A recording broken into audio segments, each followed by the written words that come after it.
Hello, everybody. It is Monday, February 27th, 2023, and you are watching the Wrestling Republic daily broadcast, and it's Mailbag Monday.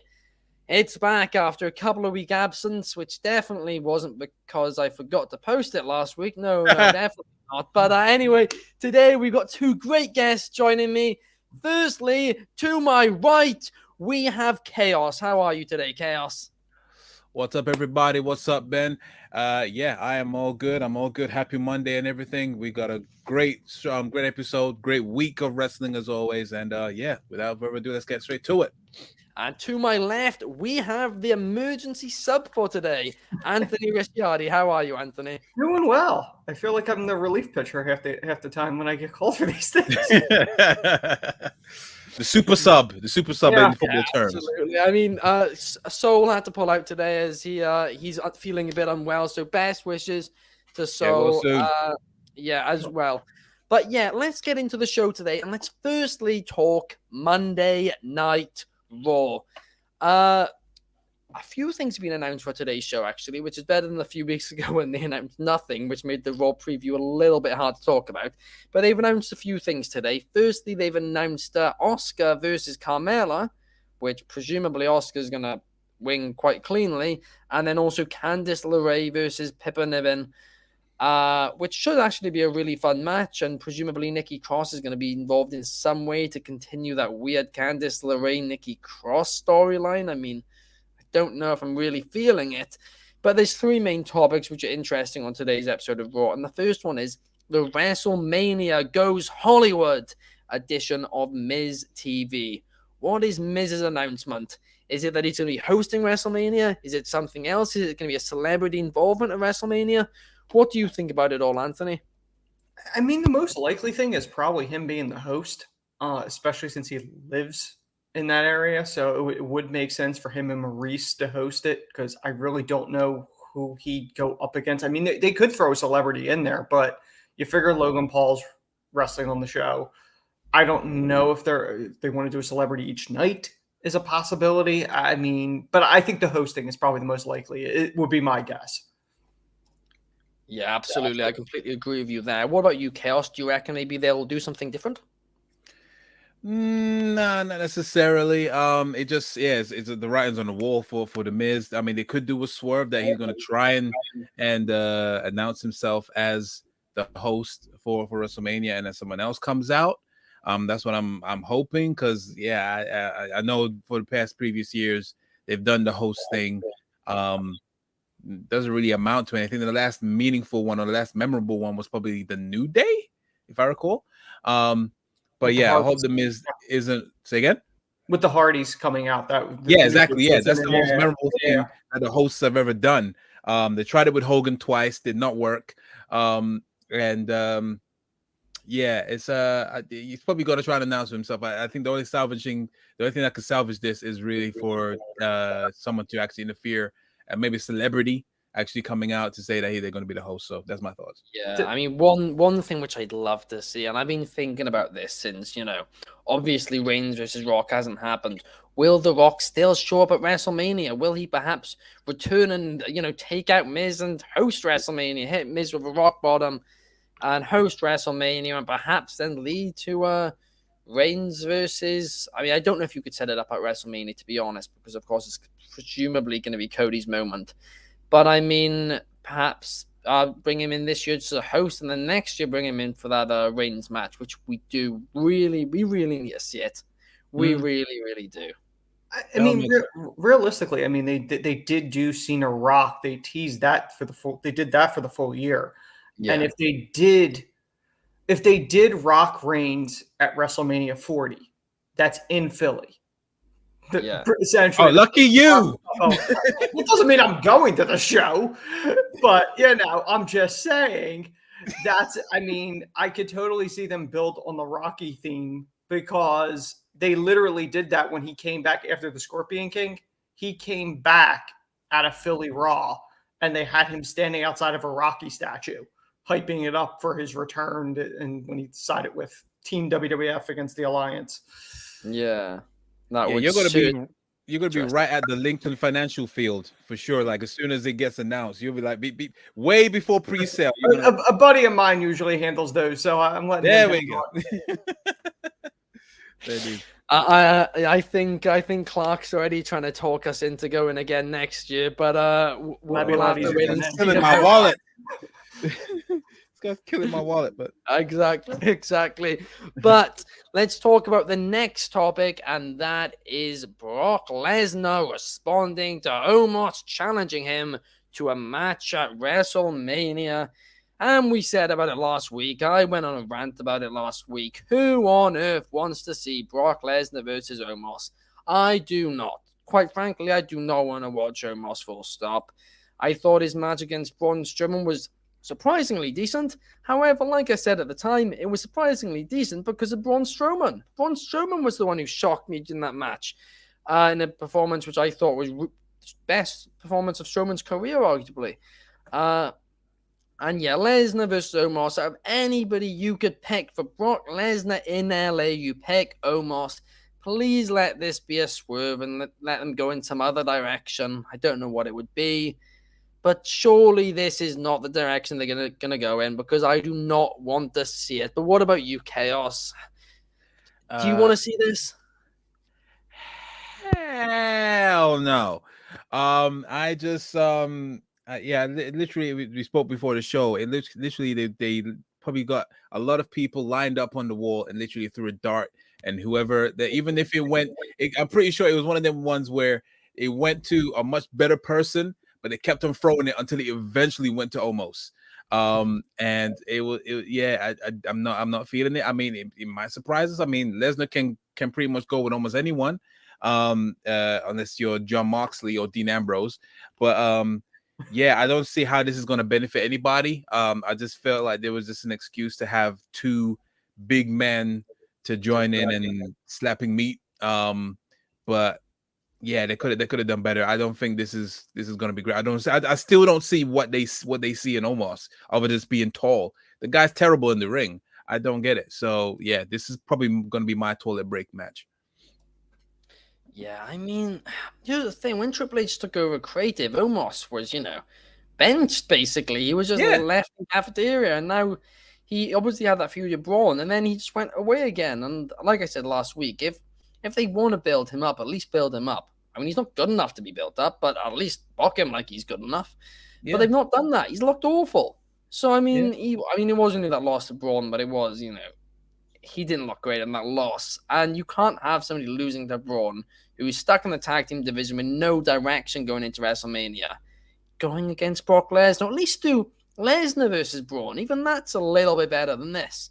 What about you, Anthony? This is such a Vince. Sorry. Just before I go to it, this is very sprinkled. This is like that. That's got a Vince sprinkle by putting together matches, like late Vince sprinkle in terms of just putting matches together for no like last minute just to try and get some more tickets out. But yeah, that's my thoughts. I mean, honestly, you look at Brock against Omos or Lashley against Bray. This seems like the weirdest random booking. It's like you put on 2K and picked Brock or Lashley and just picked random opponent. There's no logic behind it. No one wants to see these matches, and I don't understand it. It's on the grandest stage, and this is the match you're giving people. Like, no one wants to see either one of these matches. Like, I don't get it. It's like WWE Creative blew out whatever brain cells they had left to give us the Bloodline and Cody and the Sammy story, and we're like, I don't know what else to do. I'm like, did people turn them down for this? What? Almost was what number choice? Did Veer turn you down? Like, what happened here?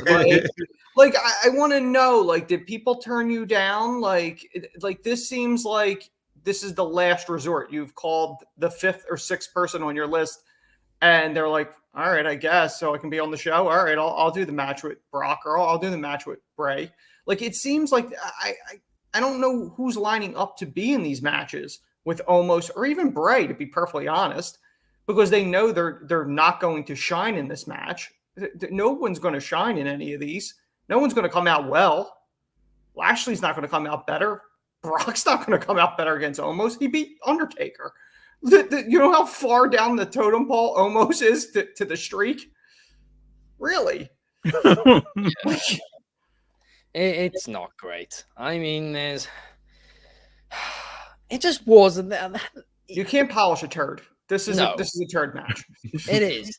I mean, I'm just thinking, like, there are people who aren't booked in storylines who would have been better options than Omos, right? Mm-hmm. It frustrates me. It really does. But oh well. We're gonna have a toilet break match at WrestleMania. I mean, hopefully it'll be better than we think. But let's just hope it's not the first match of the night. Just get it over and done with. Exactly. Could this be cut for time? Could it be cut for time? Hopefully. Oh gosh. It's like the women's match a couple of years ago where they just cut it for time. It was like, what? Yeah. But anyway, right. Let's get on to talking about women's matches. The WWE Women's Tag Team matches. Great. WWE Women's Tag Team titles will be on the line tonight on Raw as Dakota Kai and Io Sky Damage Control will be defending the titles against Becky Lynch and Lita. Now, me and Kobe discussed on the podcast the other day about what could possibly happen. And Kobe gave the idea about perhaps Damage Control are going to lose and they're going to do Becky Lynch and Lita versus Ronda Rousey and Shayna Baszler at WrestleMania. And I do, after Kobe explained his thought process, I truthfully 100% agree with him. So I'm going to go Becky Lynch and Lita for this one. But what about you, Anthony? I mean, that's the thing. I mean, those tag titles have never meant anything. So, I mean, I would think, I mean, the looming factor of is Trish going to be involved with this or not? Because that's been talked about multiple times. She was backstage on Raw. She had a conversation with Hunter. She wasn't used. Are they going to lead to a Damage Control against Lita, Becky, and Trish? Like, are they leading to that? Or are they really going to go the tag team title route? So I don't really know. And unfortunately, since WWE doesn't seem to care about the women's tag titles, it leads me to go, why should the audience? They have not put any effort into it. I get why they created the titles, but if you're not going to put a real effort in it, you're not going to do real teams, you're just doing a disservice to it. There's no point in having them if you're not going to use them to the maximum ability. And quite frankly, they're just spitballing teams and barely using them. So I think that's a bigger problem that they have at the moment. Yeah, and I mean, in fairness, I will say this. I think Damage Control, even though they've not defended them as much as I'd say they could and should have, I still would say Damage Control have made them feel a little bit more important, at least, compared to how they were before. I will say that much, right? Mm-hmm. But even still, they haven't defended them enough.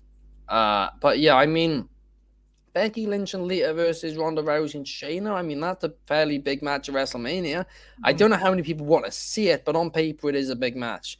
Yeah, Anthony. I get it, but Shayna doesn't really do much for me, and Ronda's been a dud this entire second run. I don't know if you saw the podcast the other day, but me and Kobe just bashed Shayna and Ronda for about 10 minutes. It was quite brutal. But Chaos, what are your thoughts on it all? Yeah, I'm pretty much on board as I saw the writing on the wall, the way they're pushing Shayna and Ronda as a team now again. It only makes sense for them to build them up to go for a championship. I agree. The tag titles have not been represented well. But I will say, since Vince has buggered off, they have got a bit of they're a bit more stable now. Even though they haven't been defended as much. So yeah, it's more than likely they're going to lead up that Becky and Lita is definitely going to take the titles from Damage Control, and that's when if anything, the possible implosion starts for Damage Control. Because to be fair, for me, Damage Control to me has been a dud. As much as it was great seeing them together, and this faction that Bayley always was pleading for when Vince was in control actually came to fruition. It was good for the time, but as a whole, there's been some weird booking decisions with Bayley, and even the same thing. Like, they're not really much of a threat than they were trying to go for, in my opinion. So I think they definitely need a refresh regarding this after once they lose the titles. And then they go their separate ways. Kai and Sky can definitely be a tag team together, like on their own, doing their own thing. And Bailey needs to do it, like needs to go solo, I think, in my opinion. But yeah, I think it's definitely leading to Becky Lita versus Shayna Baszler and Ronda, which I think I wouldn't say no to that. I'm pretty like, you know, Ronda is good when she's got the right person working with. Shayna Baszler is obviously a ring general, I'd say. Lita, she's never really had a dud match, and Becky Lynch is Becky Lynch. So yeah, I would say that's a good payday for all four of them. I'll definitely see that. Fair enough. But now let's move on from Raw because it's Mailbag Monday. And boy, oh boy, do we have a few interesting questions for you guys today. And we're going to kick it off with a very controversial question from Jacob.vl on Instagram. And that question is, do you think AEW has peaked? Oh, God. Anthony, kick us off. Careful, Soul's in the comments. Yeah, Soul's going to feel worse. Honestly, they have financial backing, obviously, with the con money. So, I mean, they're always going to be, even if they're financially losing money, it's almost a hobby at this point. It's not being run like a typical. I mean, obviously they want to turn a profit. I'm not saying they don't, but it almost feels like it's not their main priority. Their main priority seems to be Tony's just having fun doing it. And I can't blame him when you got that kind of money, or you're the son of somebody that has that kind of money. But I don't know necessarily. I mean, their ratings are not getting better. They're not building an audience. Not necessarily WWE's building an audience either, but WWE's raking in record profits. So I don't know. Whatever audience WWE has, they're spending more money.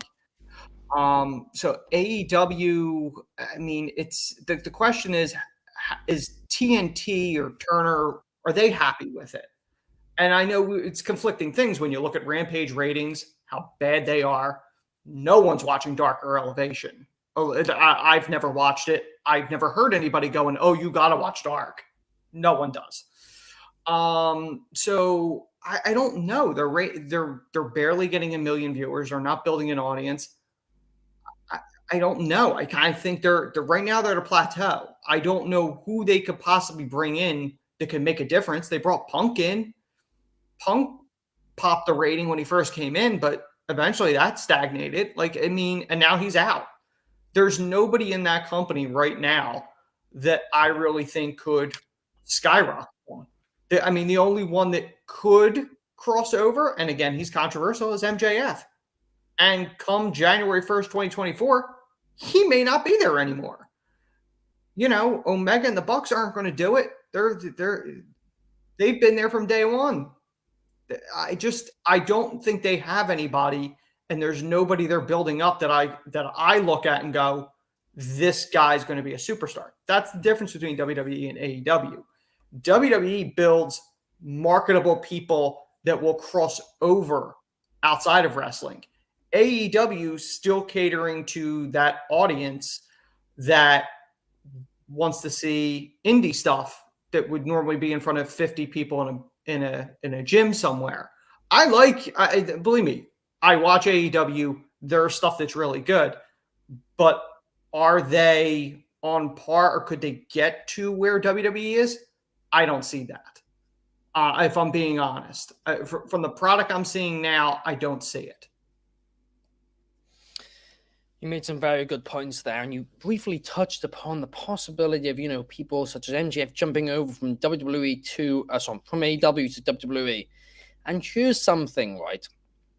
One of the most exciting things about the AEW product was people jumping over from WWE to AEW, the promised land, some might say. However, people such as Miro were actually treated better in WWE. So that entire thing now, that illusion just faded. It no longer exists. And since Triple H has taken over, creative in WWE, the appeal of AEW has lessened a lot for a lot of talent. In fact, truthfully, I don't know how many talents, and especially talents who are draws in there, would want to go from WWE to AEW at this point in time? I really don't. I think AEW just doesn't seem as attractive as WWE at this point in time, and I think that long term, yes, that could mean AEW has peaked. I think it is entirely possible that the company has peaked. Now, you briefly touched upon it. Tony Khan has basically unlimited money, right? So I do not think that AEW is going to go bankrupt or anything like that anytime soon, but I do not think it's going to be able to compete with WWE at all. What do you think about it all, Chaos? Let me take a quick swig. The one thing I do want to say before you start, Chaos, I had said when Cody jumped, I remember saying to you, Ben, and I'm sure we said it during the watch party, Cody could be an X factor in a lot of people's decision making if they're going to jump. Like, not only did WWE get Cody Rhodes the talent now, people like MJF are very close to Cody. If they're going to make a decision, they may talk to Cody going, what do you think about this? There's a lot of people Cody is connected to on that side of the fence. So that's a factor that people need to consider. I'm not saying it's going to be the deciding factor, but it sure as hell is not going to hurt if WWE really does make a run at people, whether it's Omega, whatever. It's a factor that needs to be considered. No, it absolutely is.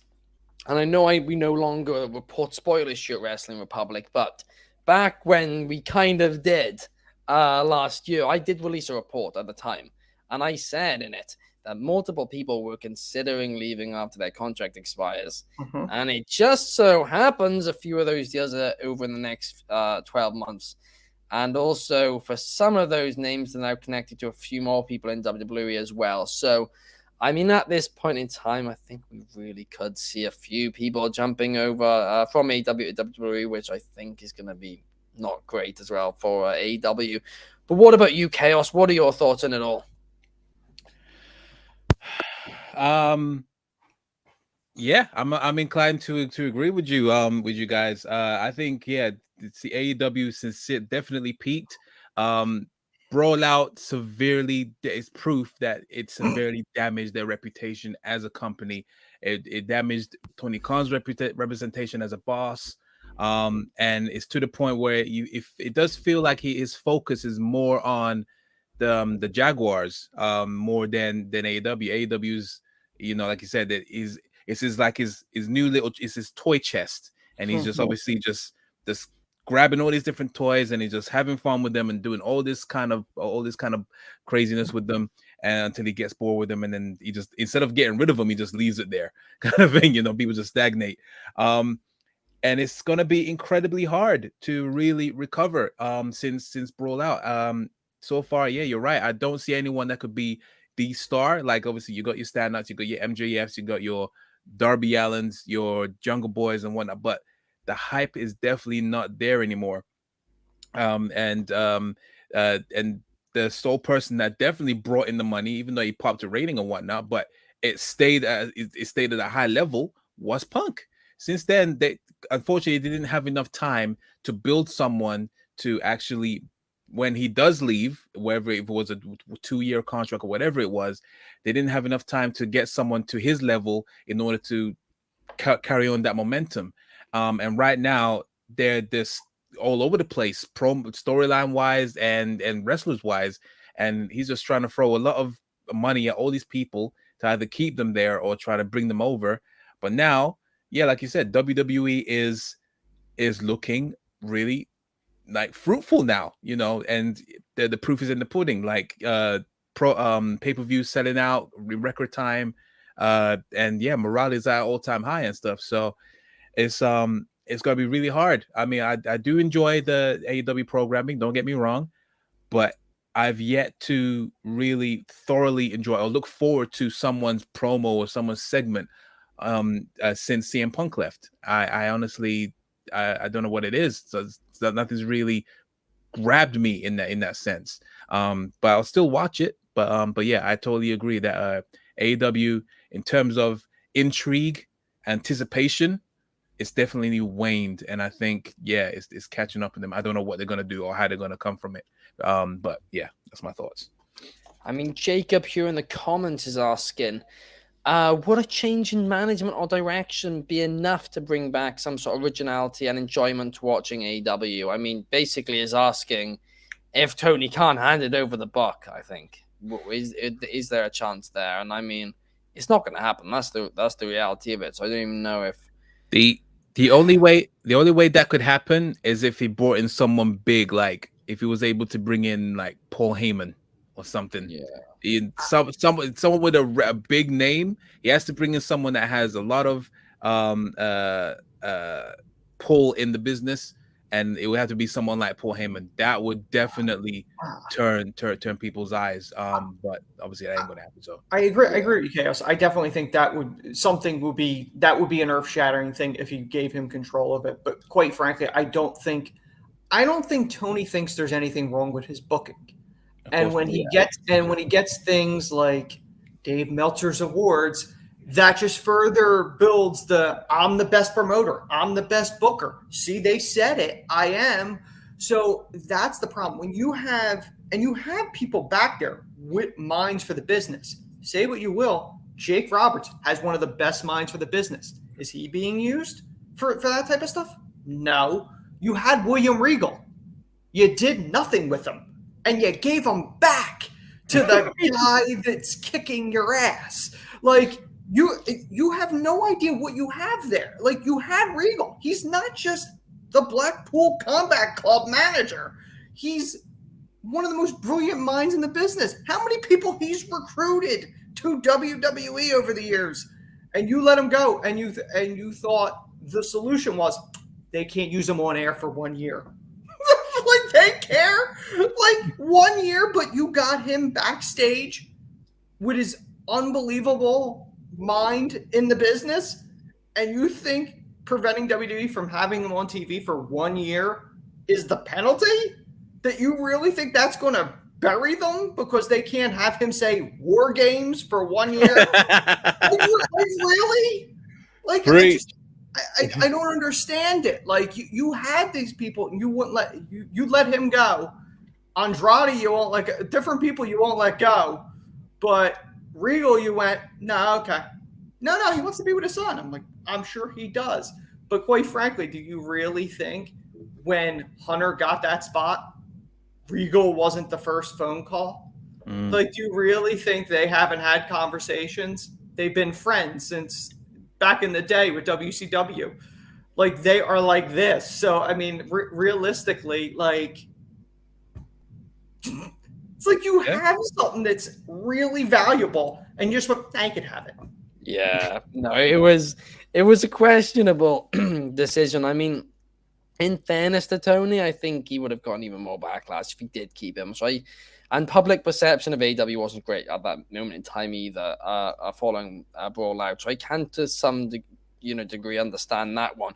But here's the thing: Dave Meltzer has come out and said that he disagrees with Tony Khan winning the Wrestling Observer. Isn't that like a shepherd going against a sheep? Like, yeah, I mean, it is.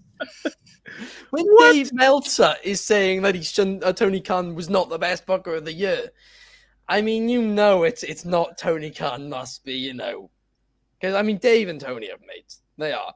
It's not a good look at all. So is Ariel. Tony. Oh, Tony threw him under the bus quick time, boy. Yeah, I mean, oh god. Is Dave biased now? Ariel was mid-sentence when he threw him out the bus. It was the Berwick. But it's at the point now where, like, Tony Khan needs to do something, and he needs to do something quite fast. And this leads us basically perfectly into our next question of Mailbag Monday. And that is from Melissa, who asks, can you see Ring of Honor working out under Tony Khan? And we're not going to go into spoilers about what happened at the ROH TV tapings, because, of course, you guys can watch it for yourselves once it comes out if you're happy to pay $9.99 to watch it on Honor Club. But the only thing I will say is there was a lot of matches for two shows. And so much so that a lot of people are comparing it to AEW Dark in terms of the amount of matches which there were on the show, according to reports. So, why would you pay $9.99 to watch basically a glorified episode of AEW Dark? And it really upsets me because we've spoken about this before. I was an ROH fan for years. I was one of the very few people, I guess, who watched the product on an almost weekly basis. And they had a good, solid TV show. They had issues some weeks, don't get me wrong. But for the most part, it was a solid 1 hour TV show every single week that was very enjoyable and fast to watch. And honestly, I think the biggest problem with it was one, the booking at times, but secondly, and I think this is the bigger thing, was that I didn't, not enough people were watching it. And that obviously is a major, major thing when you're booking a wrestling show. So, I mean, instead of Tony Khan booking basically the same thing where they do an hour show, very easy to watch episode of ROH every single week, with a perhaps improved roster, instead he decided to do 2 hours every week, taped, with 9 to 10 matches per episode for a 90 to 2 hour episode, whatever you want to call it. It's not great, is it? It's disappointing, Anthony. I know you've been a Ring of Honor fan for years as well. Yep. What were your thoughts? What do you think that Ring of Honor can work out under Tony Khan? My feeling with this is when he bought Ring of Honor, my first thought was going, all right, you're kind of struggling running your shop with AEW.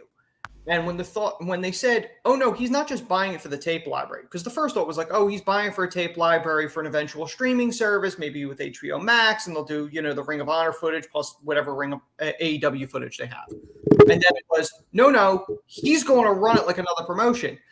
And it's like why? You're barely surviving. You're barely able to cobble together a product that's drawing in barely 1 million viewers a week. And your decision is to buy a brand that's been around for 20 years, that's been damaged and was losing money, and you're going to do that too all yourself. Like, I think the biggest problem is Tony thinks he can book everything himself.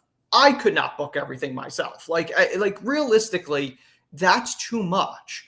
There's a reason why WWE has a creative team, because realistically, the number of hours of TV that you're producing, even the Dark and Elevation that no one's watching, it requires somebody booking this stuff.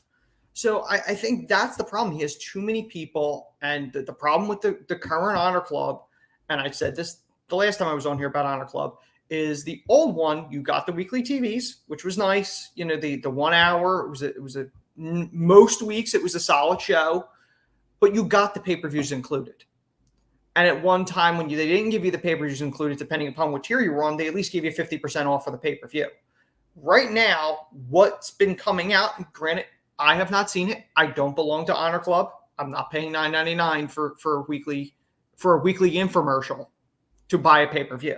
Essentially, you're giving people AEW Dark with the Ring of Honor brand, and it's an infomercial to buy a pay-per-view that's not included for Honor Club.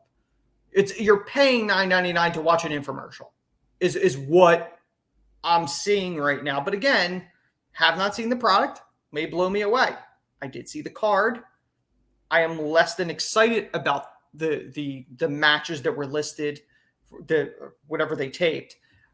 But it may surprise me. But quite frankly, just based on what I know so far, I'm not that optimistic that this is going to really take off and be Ring of Honor. I feel like it's going to be the WWE version of ECW, where the ECW core original audience. You took my rebuttal. This isn't real. This is not the real ECW. When NXT became 2.0, all of us that were fans of Black and Gold went, it may have the same name, but this ain't NXT. Ring of Honor is the same way, in my opinion. Sorry, Chaos. Went on a run there. Yeah, you touched upon a lot of great points there, and it's almost frustrating to see. And you did mention how nobody could book this much wrestling. Yeah. Tony Khan also works 3 other full-time jobs. Yes. I mean, he works 4 full-time jobs, and And sorry, that's including Ring of Honor and AEW as one job. Yeah. So I mean, it's technically we're looking 5 jobs if you include Ring of Honor. I mean, no man can do it. No man can do it, and it's not a dig at Tony Khan. Nobody can do it. It's unrealistic. Yeah, For anybody to be able to keep up with all that. Nobody can keep up with all that. Chaos, what do you think about it? Are you a bit more hopeful than we are?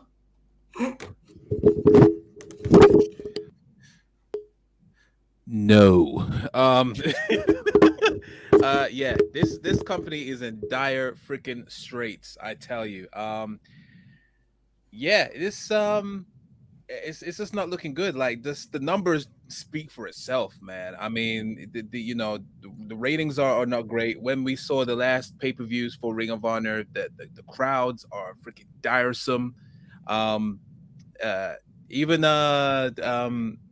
And yeah, this was basically like Anthony said, this is just basically like WWE CW. And I think this is also done at it's being done at the Sound Studio. Yes, Impact. Yeah, it's at the Impact Zone. So people that are buying their ticket for the theme park get to see this for free. They're not not making any profit from this at all. And it's just an embarrassment. I really feel like they should just kept it as it is, as a tape library, and no point resurrected. I think obviously they were doing it in spite in terms of WWE was buying up libraries and don't really use them, but if let's just do something different. But yeah, it's the whole timeline about this is just all broken. It just obviously it took so long to get this up and going, and yeah, the interest is not that strong. It's on dire straits. I don't think it's gonna do so long. And you said this is on the Honor Club, right? Yes. Right. Yeah, I think that might be saving grace for a time being, but don't be surprised. I say I'll give it about a year, and then you're gonna see, or maybe even less than a year, and you're gonna see Tony Khan cuts off ROH, or it might just go on. It will go down to like an hour or something. So something major is going to happen to ROH, but yeah, I don't think it's going to be on the long anytime soon. They're in dire straits. It was a bad idea. One of the biggest problems he had when he bought the Ring of Honor tape library is a lot of that early footage is not good footage. It was not good quality. Even with Honor Club, when you would watch the old stuff, they would have to mute the music because they didn't have the rights to it. So so there's a lot of problems with that footage. And I think one of the main reasons, and this is just me speculating, I think one of the main reasons why the HBO Max thing might not have happened at the time, because remember that was rumored, the HBO Max thing. Well, also at the same point, they didn't want the Briscoes on TV. The Briscoes are Ring of Honor. There's no way you could have edited them out. So I partially wonder if the quality of the footage, the music, and the Briscoes being in that footage, what might have been a problem for HBO Max, because it's all the same people. It's all Turner. Yeah, I mean, we spoke about that entire situation before. It was ridiculous. But I mean, at the same time, I'm about the Briscoe situation with them not winning because of Briscoes. But at the same time, like you mentioned, the quality is an issue for HBO. They're not going to want something on it which is very low quality with sound they can't use when they're trying to order premium service. It's like HBO. Here's Game of Thrones with what $40 million budget per episode, like $10 million per episode, and here's Ring of Honor in front of 50 people from 2002. I mean, I'm just saying it doesn't work. Absolutely not. And Delia is in the comments, and she is saying all of this, and yet TK is interested in buying WWE, a significantly bigger company. How does he have time to sleep? And the answer to that is what I touched on before. He has no interest in buying WWE. What he's interested in doing is declaring that he's interested in WWE. So mainstream news articles say WWE competitor AEW is interested in buying WWE. A lot of people in the mainstream who don't know what AEW is, click the article, read more about it. It is a great tactic from Tony Khan. I will praise that. I praised it before and I'll praise it again. But yeah, he has no interest in buying WWE, and in fact, he cannot buy it. He'd need to form a consortium to be able to afford to buy it. Because even he doesn't have. But I mean, one thing I also want to touch upon, Chaos, is both me and you are going to be going to that Ring of Honor show, and hopefully Anthony as well, WrestleMania weekend. So I really do have high hopes for that show. I really do hope that it delivers in the same way that all the Ring of Honor shows did. But if I'm being completely honest, I think the pay-per-views, I think the only way in which people will pay for this Honor Club is if the pay-per-views deliver so much that people, like to NXT TakeOver standard, where, well, old NXT TakeOver standard, where people then go, well, we need to watch the weekly product to see, it happening. Like, to see the build-up, they have to be unbelievable shows. So, I mean, can they pull it off? Do you think, Anthony, that it could be an NXT TakeOver standard? Well, that's the thing. Like, takeovers, WWE does such a phenomenal job with video packages. Realistic. I mean, granted, we watch it weekly, but quite frankly, I kind of wonder, knowing how they do video package that recap the whole rivalry, do you really need to see the weekly shows to enjoy like a takeover? I'm just saying. I mean, I don't know. I've never experienced I don't. weekly. Yeah. But like, to me, I think that the mistake with Tony, if not including the pay-per-views on there, but at least do the option of giving them a discounted price. Like Ring of Honor did, they gave you 50% off. But realistically, if you remember, Ben, and this is what when I signed up for Honor Club originally, they did not include the pay-per-views unless you paid for the full year up front. If you paid the $120 for the full year, they included the pay-per-views. So why not do the same thing? You're guaranteeing yourself a subscriber for a full year.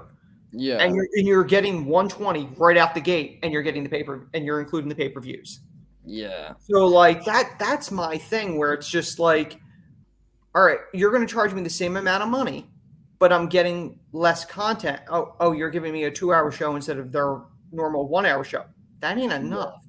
I mean, I guess the argument is that a lot of people who probably would pay the $120 up front anyway would probably be willing to buy the pay-per-views individually. I think that's why ROH actually changed that. But I mean, the discounted price, I mean, come on, I think that's a no-brainer. I mean, even just 30%. I didn't even have to be 50%. 30%. No, I'm just saying you're getting nothing. Like, you get nothing. You're paying for AEW Dark Light, and I know. I was talking to Saul about this actually yesterday off air, and he was telling me that he actually really does enjoy watching AEW Dark. And the reason that he gave was because he said the reason that he gave was because you get to see talent showcased in very short matches. So it gives you an idea of talent you haven't seen before. So I mean, there is an audience out there for it. I mean, I personally can't stand it, but but the percentage is small. Like the percentage is small. I don't think it's profitable. That they don't really. That's not a good explanation. Sure, you get these people that are going to get a shine that they would on Dynamite Rampage, but there's very few people that this is going to reach out to, that people are going to care for, and then they ain't going to be interested until they get onto the Rampage and Dynamite. So, I mean, fair enough. Kudos. You want to watch Dark and Revelation, but. And realistically, nobody's watching Rampage either. Like, and that's what I'm saying. You're down to Dynamite, so you're trying to put that big of a roster on essentially a 90-minute show. When you just subtract the commercials, it's a 90-minute show. You cannot showcase that entire roster in 90 minutes. Yeah, no. They have to change. They have to change something. And certainly starting a reality show is not the answer, to be honest. Although that's interesting. I do want to see the Adam Cole thing. Like, I'm fascinated. No, I don't blame them for starting that. I truly don't. But I mean, it just that being the answer to their problem, it's not the answer. No, it's not going to be their answer. It is. But I mean, that pretty much, brings us to the end of today's show. The end of today's Mailbag Monday. If you have a question for next week's Mailbag Monday, either send us a DM on our Instagram at Wrestling Republic, or we put a Q&A sticker up every Monday where you can reply your Mailbag Monday questions a few hours before the show. But yeah, thank you everybody for joining us today. If you did enjoy the show, please leave a thumbs up and comment. It really, really helps us out. And thank you, Anthony and Chaos, for joining me. Tomorrow, Clark is back. He is returning from Las Vegas, and I've Happy Clark. I've heard a few rumors that Clark hit big in Las Vegas, but we'll have to wait and see tomorrow. What happened? We'll thank you everybody for joining us, and we'll see you guys tomorrow.